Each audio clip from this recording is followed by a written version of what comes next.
This project rebuilt the Whale Creek Basin of Newtown Creek. It is based around three driving principles: the idea and material of influx-efflux, the work of artist Sarah Say, specifically her relationship to ground, and the introduction of a field station to the site. In the development of the project, we studied the concept of influx and efflux and how that interacted with the site addressing the critical zone. Aside from the hardscape, this site presents several environmental and physical challenges due to its extensive industrial use over the last century and a half. When examining the critical zone, it became apparent how much of the site was contaminated with heavy metals, industrial runoff, and the remnants of an oil spill in the 1970s. The toxicity of the site presented a big obstacle to construction, as we had to ensure the health and safety of all on-site staff. To support this structure, it meant digging down through several layers of toxic soil to reach the bedrock below. As a way of minimizing our footprint on the site and the environment, we used a large amount of recycled mass timber and glulam beams.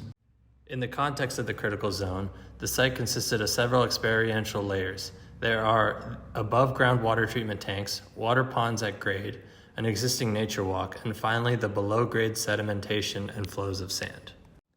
Focusing on these zones led to a study of the dynamic nature of water and how it forms environments, interacting in a fluxing capacity. I focused my research on sand formations caused by their proximity to water and drew figurative derivations from these studies. The second but equally important aspect of this project was its relationship to the ground. I found artist Sarah Say's approach and relationship with the ground to be wholly informative. Through her work, she maintained a relationship of flux, fragility, and fracture when dealing with the ground.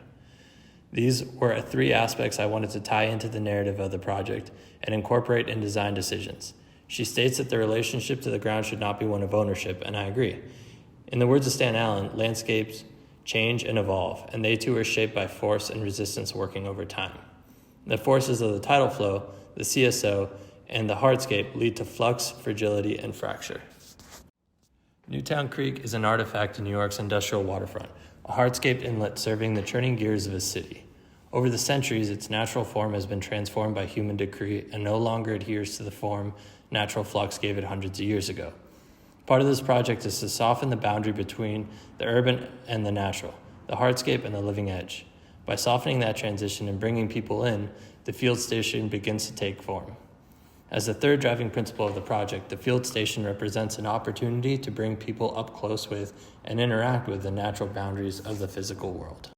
Overflows from Newtown Creek plant on the order of 100 million US gallons occur on average of once a week. When sewage loads exceed the capacity of Newtown Creek's sewage treatment facility, trash, pesticides, petroleum products, PCBs, mercury, cadmium, lead, pathogenic microorganisms, and nutrients which reduce the dissolved oxygen content of the water are dumped into Newtown Creek. This dumping is referred to as combined sewer overflow, or CSO. CSOs can be triggered by as little as 1/10 of an inch of rain. At the time of construction, we grappled with the question, is the existing nature walk really a nature walk if there's not much alive around the site? With that challenge comes the possibility of convergence between the toxic underground and the community's will to change it. This project addressed two issues associated with CSO outflow. The first was the lack of oxygen in the water caused by the pollutants and intense micronutrients. This created a dead zone and made the inlet void of all life. By incorporating oxygenators, we were able to return the inlet to a habitable environment. This allowed for sea life such as oysters and other filter feeders to come and live there, further cleaning the water. The second issue that the project addressed is the public's lack of awareness that this was taking place. The field station diverts one of the main CSO outflows through the building in a manner that brings individuals up close, visually, with what they dump into the river. This then becomes aesthetic infrastructure. It brings people up close with the mechanisms of society that keep it operating but are often hidden away. In the words of David Solomon, infrastructure is often big, utilitarian, and based on efficiency, indifferent to the urban and suburban landscapes they sit in. The relevance of aesthetics in infrastructure is that they provide an alternative, non-hierarchical framework for conceptualizing and producing it. Using synthetic techniques of aesthetics and sensibility opens the possibility of understanding the field station as an integrated part of the landscape rather than something isolated from it. How did we organize these different forces acting on the site and harmonize them with the influx of people into it? The formal language of the field station follows the morphology of the fluxing sand, intertwining the CSO outflow with the human flow through the structure. It moves from the tight flow of the Trackus nature walk to a large gathering space where one can reflect and observe the environment they are inhabiting.